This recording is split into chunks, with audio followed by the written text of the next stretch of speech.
that. We're here to talk about the eSkimming security requirements in PCI DSS 4.0.1 and really dive into a look at using behavior-based application defense to address these new requirements. There are requirements 6.4.3 and 11.6.1. As I said, my name is Steve Ward. I have been with Source Defense for probably 3.5 years now, and have been solely focused on the PCI subject for probably the better part of the last 2 years. A lot going on as it relates to changes in PCI DSS. A lot of new requirements under 4.0.1 now is what they're referring to it as. It's been a .1 revision. And probably the most impactful and one of the biggest and most sort of expansion of scope type of requirements relates to 6.4.3 and 11.6.1. These requirements to address the eSkimming threat. Give a little bit of a background here on who we are. Source Defense, we are the pioneer in eSkimming, client-side security, as it's sometimes referred to, eSkimming security. Effectively, we're all about protecting data at the point of capture. If you think about PCI and our focus over the last 20 some odd years, or 20 years, I guess it is now, in PCI, a lot of attention, or all of our attention, has been focused on protecting data in transit, data at rest. With 4.0.1, there's a real need to protect data at the point of input as it's being captured in the online forms that drive e-commerce. I'll talk a lot about that today. But when you think about Source Defense, we're really a tool to help round out web security. We're an enabler. Something you should really make sure that you take from this is that we're about allowing your teams to evolve the e-commerce environment and to constantly deploy solutions that they need to drive the business forward without risk of security, without violating compliance from both a data theft and a data privacy perspective. I'll talk to the data privacy point here a couple of times throughout the presentation. We are definitely square in the area of addressing third-party risk. I'll talk about that as well, and really are a solution that helps support zero trust and any SBOM efforts that you may have, expanding SBOM into the website and the client-side environment. When we reached out to talk to you guys a little bit about this subject, it is with a clock that is ticking. I will talk a little bit about some urgency issues throughout this presentation as well. But know that we sort of sit directly involved with the PCI Council. We are a PCI PPO, which is a principal participating organization. Myself, I've been involved in multiple work groups with the council, the Small Business Task Force, the E-commerce Guidance Task Force. I'll talk on that here in a minute. We're about data privacy and compliance, specifically as it relates to PCI. We've helped shape the PCI standard. I've been a party to the last, 8 PCI community meetings, spoke and presented some data with Verizon as part of the Verizon PSR in North America. I'll talk a little bit about some of that data as well. So PCI has been a square focus because of the evolution of the standard over the last couple of years. But note that what we also touch on has bearing on GDPR, on HIPAA, on an FIEC. So I know there are some on this call that aren't just solely in the merchant category, or you may be a multinational merchant and you have GDPR concerns, or you may be a merchant in the PCI realm, but you're really in the healthcare space. I'll talk a little bit about how what we do, really expands beyond just the PCI requirements into other compliance mandates that may govern your business. We don't have VikingCloud here with us today, but I will be talking a lot about a presentation that we gave related to a VikingCloud white paper that broke down the issue, analyzed Source Defense, and provided a lot of guidance. I'd give you a little bit of background on them to set the stage so that when I do get to the point, you understand, what their voice is all about. If you don't know who they are, most people do, though. The largest global PCI compliance and cybersecurity firm, the compliance and validation services, services for merchants, acquirers, processors, service providers, TPSPs. That's kind of the same realm that we're in. And we engaged VikingCloud to look at us do a full tech review of our product, which is called Source Defense Protect, look at its capabilities in terms of meeting 643 and 11.6.1, and really dive in and help provide some guidance and alleviate some ambiguity that exists in the community around, approaches you should take, things you should be thinking about in terms of how you address controls for this problem. So I'll touch on, their thoughts as we get further into the presentation. I want to make sure you guys understand that Source Defense is a committed partner to this space. We have free tools that can help you support your journey. And now I mentioned that I would talk about urgency. We've got to get moving, okay? It is December 4th. The deadline for these controls to be deployed is March 31st, 2025. There will not be movement on that deadline. You've got to get your projects rolling today. We've got a lot of things that we can help you with to get your project moving. That involves scoping support. We can help you understand what's in scope, what's not in scope. That involves guidance on a build versus procure. I'm actually going to talk a little bit about the build versus buy side of things in this call, where we can do team education and ask me anything sessions. Like, I want this one to be one of those where you get a lot of questions answered. So please, again, do ask any questions that come up. We've got tools that help you with a pre-website assessment. We will do group working sessions with your QSA if you need guidance and you want to bring the QSA in. Should you use a QSA, do a ROC, do an AOC. And we have a rapid action plan that I really would encourage you, to take advantage of. I mentioned at the top, we're heavily involved with the council. I sit on what's called the EGTF, the E-commerce Guidance Task Force. There was a blog that was put out, a notice that was put out by the council, I'd say probably about 3-4 weeks ago, informing the community of the fact that the EGTF exists. I had someone come to us today and say, the EGTF is working on guidance. That guidance not coming out until the new year. It must mean that the council is going to delay the requirement to have these controls in place by the end of March. There's no way. That's got to be what's coming. I can tell you unequivocally, the deadline will not change. I can tell you unequivocally, the work that's being done on the EGTF is not to change the scope or to modify what's going on in the standard. It is to provide, guidance from a large purview. You got service providers there, you got merchants there, you got vendors there, et cetera. Obviously, the council. It's not rewriting anything, and it's not changing the deadline. The controls that are due to be deployed for eSkimming on the March 31st deadline have been under 4.0 for the better part of the last 2 years. They were best practice. Now they will be mandated. Those future dated controls are coming due. And so, it's already the 4th of December. There's a lot of folks on this call who are probably flat-footed in terms of having, movement on this thing. Now is the time to act. These next 4 months are going to be really critical to standing up, a project and turning this thing back, around and getting those controls in place. Some of you may be involved in a ROC right now. That may be some of what you have been waiting. We know that like sort of the December time period is heavy ROC period for a lot of the QSA partners that we know in the world.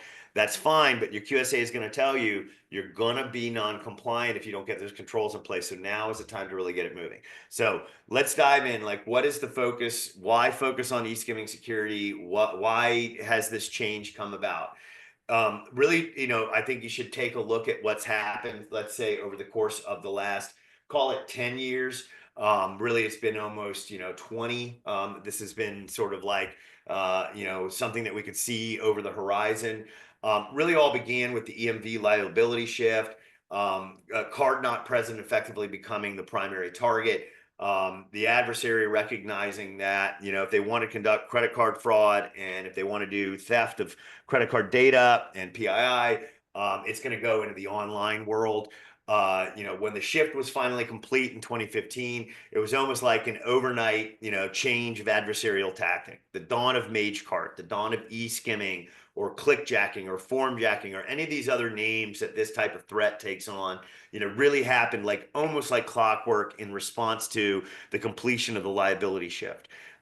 Mage card attacks began in 2016, happened to be right around the same time that Source Defense came to market. We saw this problem in 2014. We knew it was coming. We built our tech. We've been out there. We've been supporting clients, more than 1,000 of the world's largest brands, since that sort of date in the 2016 timeframe. A lot of high-profile attacks made news right out of the gates with MageCart. A major airline company, major ticketing company, really, really big high-profile level one merchants or big brands, name brands from around the world across multiple industries, were impacted. One thing that to note, and I did mention GDPR at the onset and some of these other data privacy requirements, is that, not only was one of those attacks really high profile and impactful to card data, but it actually jumped the shark, if you will, and led to the biggest GDPR fine levied to date. In 2019, it was negotiated down from $200 million down to 20 because of the dawn of the pandemic and the impact that was being faced by the airline. But it's a good sign, I think, to warn you about the duality of this problem. E-skimming and clickjacking and formjacking and MageCart, they have an impact, not only to security of card data, but to the data privacy requirements that you have. And even without those attacks being present, there's a lot to be concerned about in terms of the underlying flaws that make formjacking and e-skimming possible. And I'll talk about that here in a minute.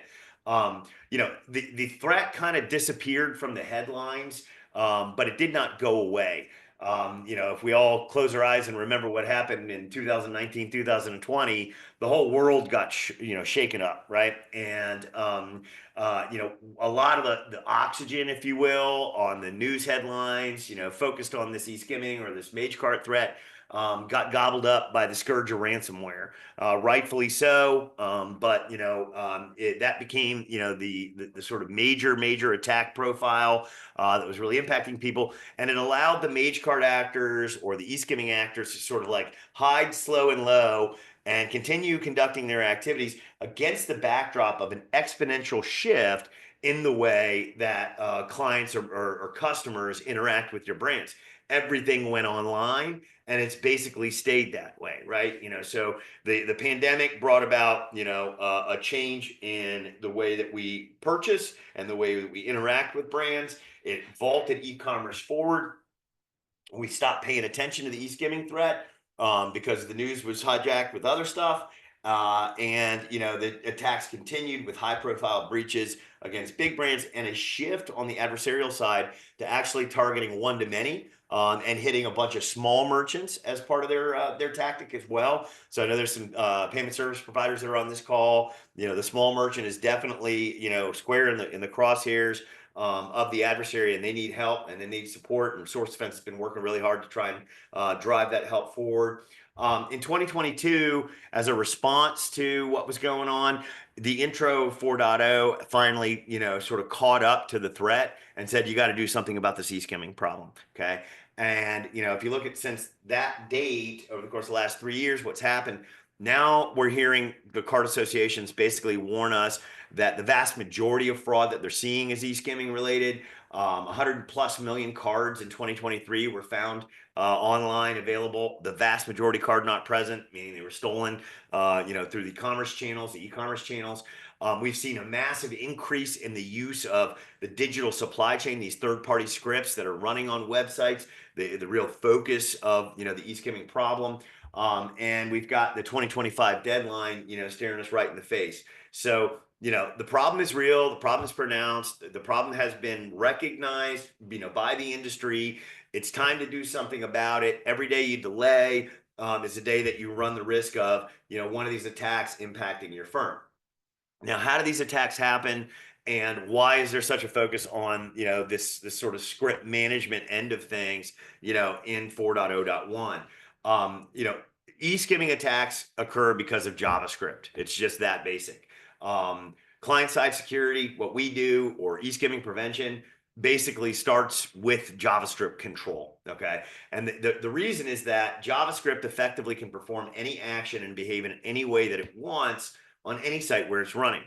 And it happens to be running on, 97+% of all the world's websites. Like the world's websites are comprised of JavaScript.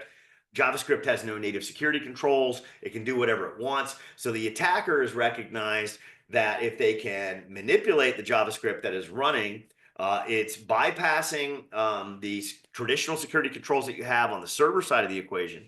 It's impacting directly on the client side, i.e., in the consumer browser, and they can conduct these attacks with virtual no resistance, right? The environment that we've built up, the way our websites work, the amount of JavaScript used, effectively your website is not your website anymore. Okay, it's a compilation of a bunch of different services that you call in from a bunch of different partners who have legitimate purpose to be there, but whose code and actions are outside of your control. And so, what we found in some empirical research that we did for the Verizon Payment Security Report, the 2024 PSR, is that 82% of code and actions that are running on, the modern website are outside of your control. Outside of your control. You have no visibility, no management capability, no ability to vet the code, to ensure its integrity, et cetera, et cetera. And so we've seen attacks, using multiple types of services, whether it be video players or chatbots or things of that nature.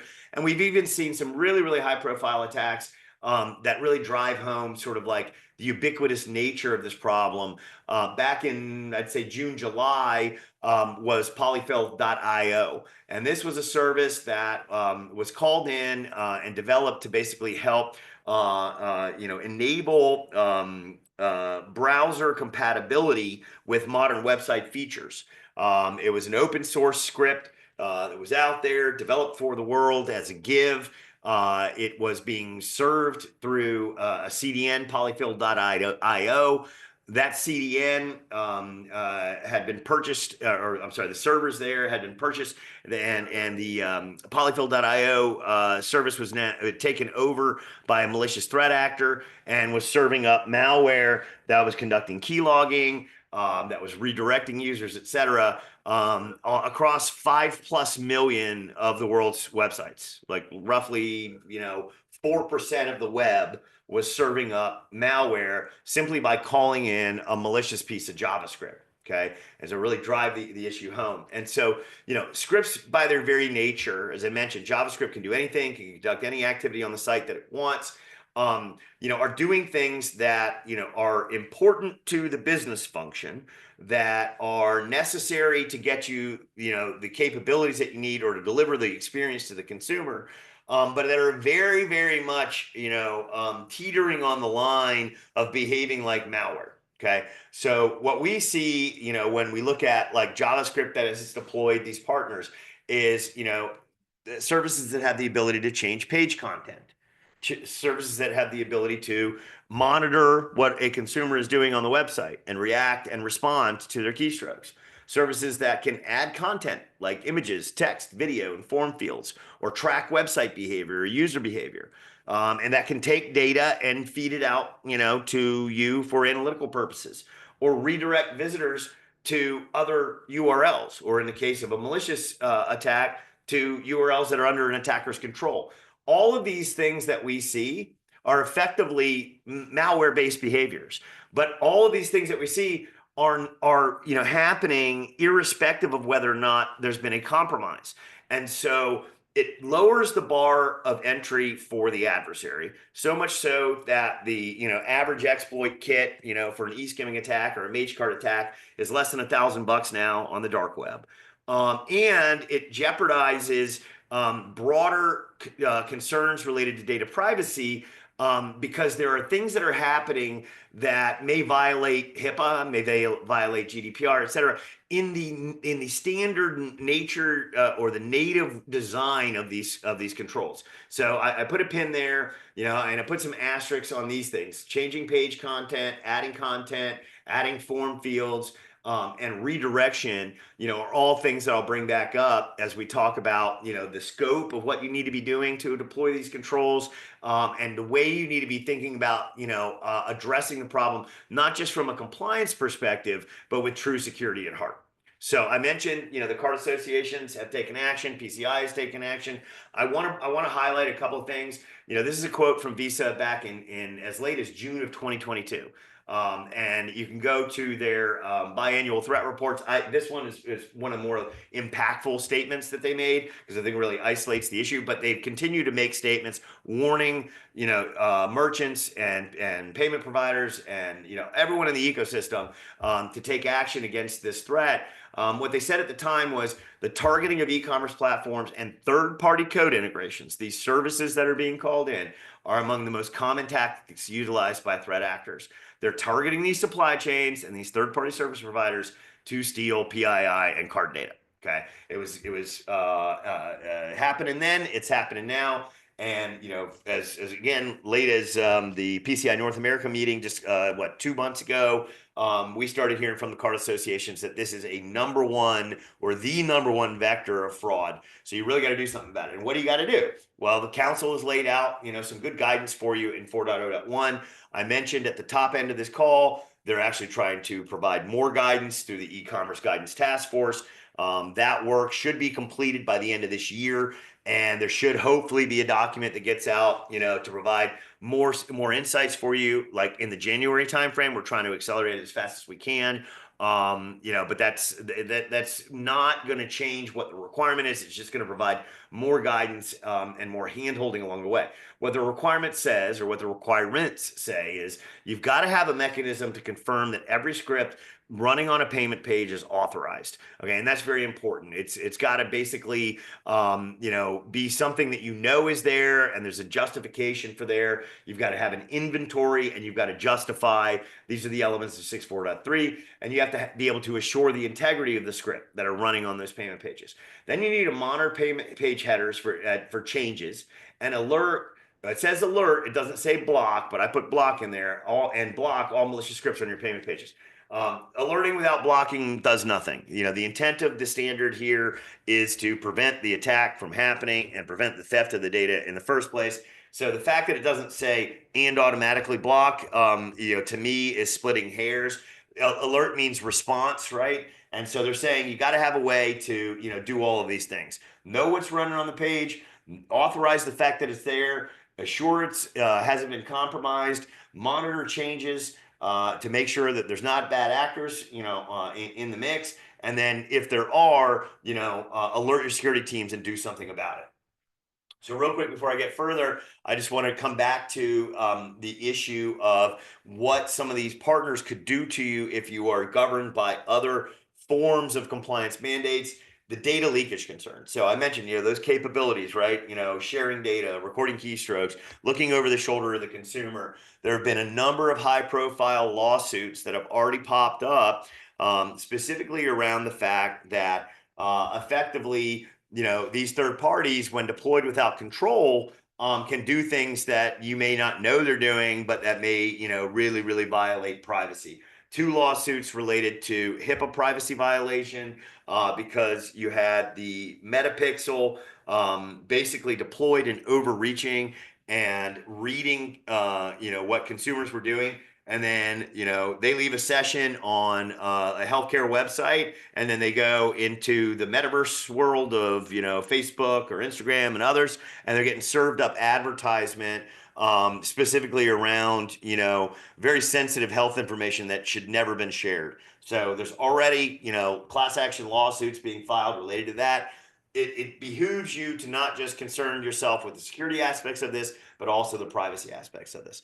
I want to talk a little bit about scope so that you guys all realize this is everybody's problem. This comes directly from the Verizon PSR. As I mentioned, Source Defense did a bunch of work with Verizon on the payment security report. The 2024 PSR has about a 12-page appendix associated with it that's all data related to the eSkimming problem. What we did is we looked at 7,000 of the world's largest websites across North America, Europe, Latin America. We wanted to understand, what the threat landscape looked like. Basically, we found that regardless of industry or subcategory or geography, everybody's using scripts. Everybody's increasingly using more and more of them, and they're third party and fourth party and nth party in nature. We found 130,000 scripts across these websites. The vast majority third, fourth, and multiple parties downstream. And we found that 40% of the scripts that we found were actually on the payment pages. So when you look at the scope of this requirement and it says, payment page, payment page, payment page, you would think, oh, well, we just isolate out, we don't use scripts on those pages, especially that come from outside partners.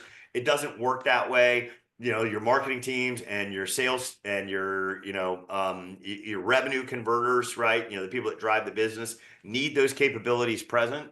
And so, this notion of getting it off the payment page just isn't going to happen. What we found is that there's an average of 18 third parties plugged in to the typical website. It's a huge increase in the past 2 years. And so that, as I mentioned, that threat landscape is only getting bigger. And we found, super, high prevalence of risky actions happening, transferring data, accessing PII, accessing card data, accessing credentials, executing risky actions, sharing information, et cetera. These types of things we saw across the board. Give you a little bit of general sense, for the sub industry and where it falls. I know we got people on this call across all of them. Certain industries seem to be more reliant on script utilization than others. It tends to have a connection to an industry with a strong online presence, tends to have a connection to industries with highly customizable product offerings, or where there's low initial customer conversion. So like if you can see here, apparel and fashion, like there's scripts all over the place. That average of 18 scripts in apparel and fashion blown completely out of the water. And it kind of makes sense, right? Because, what are we using? We're using these partners to help increase shopping cart conversion, to bring people back to the website, to follow them and provide, ads to reinforce the abandoned product in the shopping cart when they're in social, to offer them suggestions on cross sale, right? This garment goes well with that garment. People who bought this like this specific, accessory item, color, shape, size, etc. Highly, highly customizable, web interaction. Similar in technology, food and beverage. Again, these are things that you would, everybody's order is different kind of thing. But it increases. It continues across the board. Nobody's immune. Everybody's got this issue. Everybody's got to solve the problem. And so, how do we go about solving it? I mentioned, the requirements, right? You got to have, 4 quote unquote payment pages, the inventory, the authorization, the integrity assurance, the monitoring, the alerting and blocking. What I want to get into a little bit is to talk about scope and what you should be focused on and whose roles, whose responsibilities. This is some of what the clarification that's going to be coming in the EGTF document. But it's pretty clear in 4.0.1, who's got to do what. And it gets a little technical and it gets a little kind of mental mathy in terms of trying to figure out, what your specific deployment looks like. You got to dig in, you got to understand, how your payment pages function. But effectively, all scripts loaded from third and fourth parties includes first party scripts as well. Whether or not it's an embedded page form or not, it doesn't imply if you're completely pushing, a redirect out. But I'll make an argument here that Coalfire has chimed in on in another white paper we did to say that the security purist should be looking at this as a site-wide issue. And then it provides guidance on whether or not your TBSP is doing things a certain way, whatever. You can get into all of that in 4.0.1. You can reach out to us, as I mentioned, scoping support. We can talk to you about roles, responsibilities. Has been clearly, kind of addressed. There's some misconceptions. I don't have any problem if I fully redirect. My e-commerce provider is going to block all scripts on payment pages, and I'm totally fine. I fully outsource payments. We're good. We only run first party scripts on our payments page. We're good, right? Just stop there and really kind of get into a conversation I want to have about the real problem and why payment page really should mean payment flows. Okay, a compromised script anywhere in the site can be used to change the checkout process. Okay, so we have a number of examples of active exploits in the wild, where active attacks happening, where the ability of the adversary to compromise the script means the adversary has changed where the checkout button goes, has changed what the shopping cart button goes to, has changed, has added forms that don't exist in the normal website, structure and the way you've designed it. The bad guy, if he has access to compromised script, can change what the user experience is and can change what the checkout process looks like. Remember, I put those asterisks. I can change page content. So I can put my own forms up there. I can add content, form fields that didn't, maybe you've got a checkout form where you're just getting, traditional information, name, address. They can ask for sensitive data that you don't even have in your website design. Redirecting visitors to a fake payment page. We've seen it a number of times, actually targeting a number of very high profile PSPs where they're faking a redirect and a landing page to an external third-party payment service provider. We see that all the time. And so you really need to kind of dig in and understand it's not just about what 4.0.1 says. It's also about understanding what the threat looks like, and it's about trying to address the threat in its totality. And that's where, the Coalfire white paper kind of chimes in and says, well, hang on a second. There's a definition for payment page, that the standard takes in a web-based user interface containing one or more form elements intended to capture account data from a consumer or submit captured account data, right? Can be a single document, can be a document or component displayed in an inline iframe with an iframe with non-payment page, or multiple documents or components, each containing one or more form elements contained in multiple iframes within a non-payment page. So that's a little confusing. What we get into with Coalfire is to say the entire payment flow is basically what needs to be protected. Payment, not page, is the important part of the definition. It can be a simple page or complex multi-part workflows. Any page understood by the consumer to be part of checking out, like almost from the word add to cart onward, should be something that you should be concerned about. But I even think it's broader than that, given the example I just gave. If I can compromise the website, I can do things that you don't have control over. I can make it look like the payment, flow is my own flow. I can steal your data regardless of whether or not you're only, isolating scripts, in one section of your website. You got to beware the addition of captured card capture forms, bogus fields, redirects. If the consumer thinks they're doing business with you, they are, and so it's your risk to manage. And so Scott, who is helping me on the admin side for this session, will drop a link to the Coalfire white paper that'll really help you understand scope and really get you thinking about what you should address, before this session is out. So Scott, if when you get a chance, drop the link to the Coalfire white paper. That'd be great. That's a little bit on the scope side of things. On the build versus procure, okay. If you look at the standard and you look at some of the guidance, there'll be two things that they say, you could use: CSP or SRI. I will tell you right now that the community is virtually in agreement. This is an evolutionary kind of thing, but virtually in agreement that CSP is the wrong guidance to have been provided, under the standard. It will not work to solve this problem. If you're going down that route, it's not going to get you towards security, and it really truly won't even get you towards compliance. And we'll dissect that here a little bit. And it's going to cost you a lot of valuable time and money that you just don't have.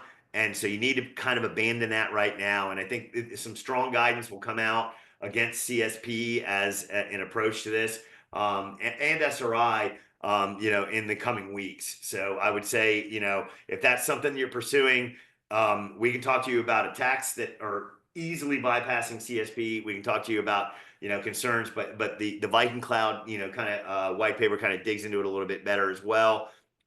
You can do some of these things. You could hack together SRI for script integrity. You could hack together CSP for script behavioral control, but it's only a whitelist. It's an on-off. It's a binary. It's allow or don't allow, and it doesn't get to the nature of the threat. You would have to build your own script authorization and workflow tool. You would have to have some kind of justification capability that you could provide, whether you're doing a SAC or a ROC or an AOC. You could hack all this stuff together, but there's really no need. What you need to kind of understand is this is a lot different than your traditional enterprise security type of concern, and a lot different from a lot of controls that you'll find under the standard. There's easy buttons out here for this. Source defense is one of them. There are others in market, that have really focused on, trying to give you a solution as a point solution, to this problem, not, having you go build capabilities, internal and management and all these kind of, sort of like fool's errand capabilities that just cost a ton of money and you don't need to worry about. VikingCloud, this paper's, back, I don't know, maybe 5 months now, was saying, look, CSP, it's complex. Managing these policies can be challenging. Extensive technical knowledge, the overblocking, underblocking issue. It's supremely, static in its nature in comparison to behavioral-based control. It's whitelisting, it's on off, it's binary. You can say, okay, I'll allow this script to run, but since you're not, doing anything to look at its behaviors, it's running regardless of whether or not it's been compromised. Conversely, if you say you don't want a script to run, you might break the website, and break, the user experience, and huge maintenance burden. But again, this is advanced further than even this guidance on the why don't go CSP, with the vast majority of people involved saying it's not going to work. Here's a QR code that you can get access to the full VikingCloud white paper, some of that guidance on build versus buy. Scott will also send a link across in the session for it as well. Some considerations, that you should have. This is sort of an amalgam of the coal-fired thinking and the VikingCloud thinking. You can't solve the problem through script analysis or like code analysis. And so don't waste your time going up that, or down that rabbit hole. The way that these scripts work, the vast majority of the time, they're going to be dynamic, not static in nature. We've got one client who's one of the largest consumer packaged goods companies in the world. They've got, as you might imagine, dozens of brand websites, and they're seeing thousands upon thousands of changes to scripts on an annual basis. And it's because, there's a dynamicism that is required. Geography, responsive to user, interaction with the website, time of day, seasonality in terms of offerings, et cetera, et cetera, et cetera. There's so many changes that are happening that you can't go through this and like, well, we'll just vet out our partners. We'll do a code review and we will effectively, know that we're working with trusted, code. It just doesn't work that way in this environment. 11.6.1 is effectively, a FIM in the browser. The browser is dynamic in its activities. 4.0.1 was looking at software lifecycle processes. You can't get to a secure software lifecycle process. It's not happening. I kind of beat that to death with the statements I just made. And know that there's more guidance than what was provided, and that's where sort of the vendor market and the source defense kind of aid comes to bear. Is that they do say tamper resistant, tamper detection controls can be deployed. Third-party commercially available solutions are recognized, in the standard. So don't read CSP and SRI as I have to do it that way. That's truly not, what the standard is saying. So digging in a little bit about what VikingCloud kind of looked at, which is source defense protect. We've got, a quick primer here to tell you about what we do. We have a detect and a protect solution. Source defense detect, source defense protect. In the detect world, effectively what's going to happen is it's going to rely on you to take action. There's no deployment necessary. We can do this, virtually overnight, have it, in place. It's outside scanning of your web properties. We'll give you the full, requirement of 643.11.6.1, with it, right? Everything from inventory all the way down to, monitoring and alerting. But you're going to have to bake in response, to your security teams and to your security operation. If you want to do that, more power to you. We're here to support you in that effort. And we do have, ProServe and other capabilities, to help educate your teams on, how to deal with the alerts, how to triage them, how to put them into your operation. The vast majority of people, though, just want protection right out of the gate, and they don't want more concern or more process or more alerts to manage, or just more burden on the security team. And that's where Source Defense Protect comes into play. We're effectively deployed as a few lines of code. And so when I mention, timetable, like you've still got time, we can get, a POC done with you if that's what you need in days. We can get, deployed in hours. The time it's going to take to meet this deadline is largely going to be, the enterprise level processes that you have to navigate through, legal and things of that nature, right? We can make this thing happen because we're not talking about like an infrastructure deployment. We're talking about software deployment. We're talking a couple lines of code, on the website. We effectively sandbox all JavaScript that runs on the site and control behavior. So we apply a behavioral-based, policy-based control over top of your third parties. The policies can either be directly from our recommendations, and so there's value out of the box in terms of what we provide to you.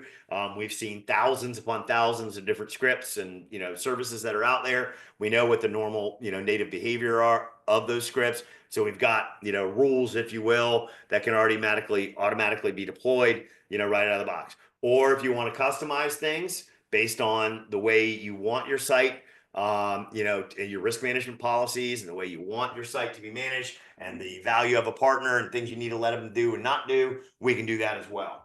But it's protection first. There's no alerts to respond to. Effectively, what we do with it is we govern the control of the JavaScript. And as I mentioned earlier, JavaScript can do anything it wants on the page, not with source defense in the way. Effectively, what we're doing is we're saying, limit access, block read-write capability. So VikingCloud dug in, did a full review of our tech, basically said this is a stark contrast to CSP's dependence on predetermined rules.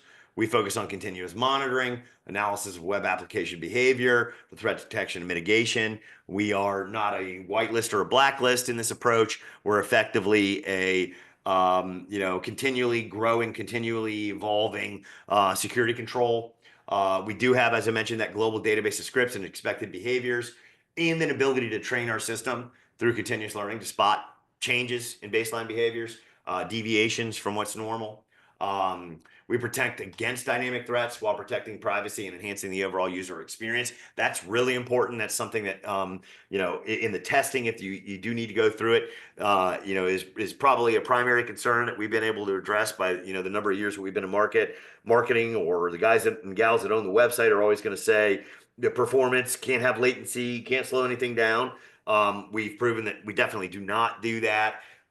So, they'll be appeased. And as I mentioned at the top of the call, there's an enablement factor because now they can continue to add scripts, add new services and functions to the website without concern for security or compliance. And, they found that we're particularly viable in the face of the evolving attack landscape. Maturing nature of modern compliance needs. This is, something that provides proactive threat detection, dynamic adaptability, super simple implementation, and provides for that improved user experience. I want to make sure we get some time. It goes on and looks at it against attack to talk though a little bit about some of the things that we can help you with, because you are here and you are against the deadline. In a matter of days, literally overnight, if you ask us right now to give you an initial look at what's going on your web property or multiple properties, we can do that. And so, you can reach out to us, me directly. It's just steve@sourcedefense.com, or Scott will throw a link in the chat that'll take you to effectively what's an outside in, quick assessment of what's going on the website. We will basically give you everything you need back in a 30,000 foot view, on script inventory, both what might be there, the stuff that you chose to deploy, as well as your shadow scripts, your third, your fourth, your fifth, your nth parties that your partners are calling in on. Will give you a look at like how easy it will be to do the justification process, get the conversation started with your teams. Hey, who do you need to go talk to? These are the scripts that we found. Let's go start figuring out if they should even be on the website for that justification. We will give you an initial, look at like how we scan against HTTP headers. And we will give you initial discovery of anything that we see as being problematic. All of that can be done like overnight, right? Send us the URL, fill out the form, email me, whatever you want to do. Effectively, we can do like a pre-assessment workshop for you with basically a freeware tool of our platform. Okay. And that's something that you can really get the conversation moving with your teams right now. What is your sort of your threat landscape, if you will, your threat surface that needs to be managed. Scott's going to send the link, but I'll leave that QR code up for a minute, and let you guys, scan if you want to go that route. But if you haven't moved down and you don't know what's going on your website and you haven't had the conversations, and this is like we got to get started on this thing, this is a great way to start. Okay. I guess I deleted out a couple of the slides. I was going to mention the other things that I did at the top of the hour. So, if you want us to come in and do a training, you want to get multiple stakeholders involved, you want, people to understand what the problem is, you need to get, folks moving, we can come and do that. We pretty much know every QSA-C, every QSA firm that exists in the world. If you want us to talk to your QSA, or you're in the middle of your ROC, or your ROC's just about to get done, and you've got questions, we'll come in and we'll do a three-way conversation there. No problem. Chances are they probably know us, they've had their hands on our tool, or other clients of theirs, are either engaged with us now or already clients of ours. So we can do, QSA conversations, we can do stakeholder conversations, and then I mentioned a rapid, action plan. We have a 90-day action plan is what I call it. Okay. But the 90 days is arbitrary. We can do it in 24 hours.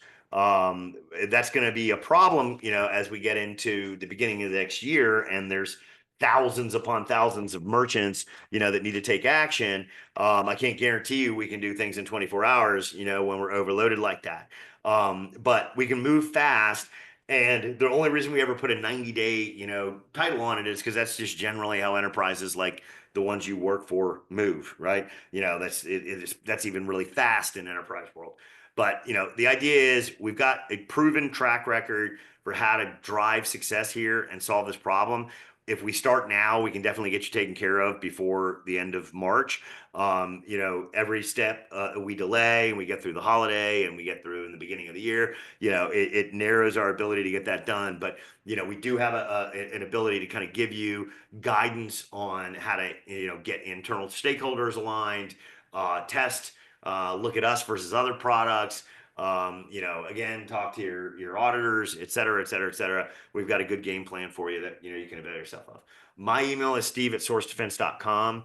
I do want you to reach out if you have any questions that don't get answered here. I think there's some questions in the chat window. I'm going to check that right now. I know Scott's been throwing things out there, for everybody as I've been asking. Let me just see where that chat panel thing is. But if you have any questions, please go ahead and throw them my way now. I don't see anything queued up. So I know we've got, 8 minutes before the session is over. If you want anything asked and answered, now's the time to get it. I'll wait a couple minutes, see if anybody's got anything. Okay. Easy one. Got in a bit late. Will you share the recorded webinar? Yes, we will. Absolutely. As mentioned at the top of the hour, probably need about 24 hours before we get it out. Someone from our team will follow up with a link. Feel free to share it around your organization, to whomever you see fit. Okay. See if there's anything else, guys. See. Nope, that's not a question. Anything. I hope that there was a lot to cover. I always, sort of, especially coming off the holidays, my eyes are bigger than my stomach. So I kind of rushed through some stuff. I apologize for that. I hope that I gave you some clarification. I hope that this was valuable to you. I know how valuable your time is. So I thank you for joining the session again. Is your dashboard able to manage 1,000 websites? Absolutely. And the scope and scale of things on our end of things, it's extensive. We are working with some of the biggest brands in the world. We're working with some of the biggest organizations in the world to solve the problem for the SMB end of things, or the level 4 merchant end of the world. And so, we're highly extendable, if you will, or extensible, I guess I should say, in terms of management scope. We also, that might have come from a QSA. We also have dashboards for QSAs. I don't know if that's the nature of your question, but we have a one-to-many dashboard for management of either from the QSA end of either managing audits or managing ROC processes across dozens of clients, or if you're an organization that manages multiple brands, as I mentioned, like a multinational consumer goods, that's one of our clients. 100 websites is not a problem there. Or if you're looking at that from the perspective and the lens of a PSP, and you've got 1,000 level 4 merchants that you want to manage, we can absolutely help you. So, all right. See if there's any other questions out there. Anything else? And that came from an anonymous attendee, huh? Okay, all right. Anything else out there? Anybody? All right. Well, I appreciate you guys taking the time. Please, we want to help you as best as we can. If you have questions, follow up. Do avail yourselves of some of the either educational resources, or the pre-website assessment, or just engage with us to get a project moving. But get moving. Like I said, there's the clock is ticking, and the deadline is not going to change. There's just no appetite for it that I've heard within the community on the council end at all. So now is the time. Rock and roll. Good luck to all of you, whatever direction you end up going with this thing. At the end of the day, let's just continue evolving our industry to do a better job protecting the consumers that power our businesses. So tackle this e-skimming threat. And again, I'm out here if you need help to help you tackle it. Thank you very much. Everybody have a great day.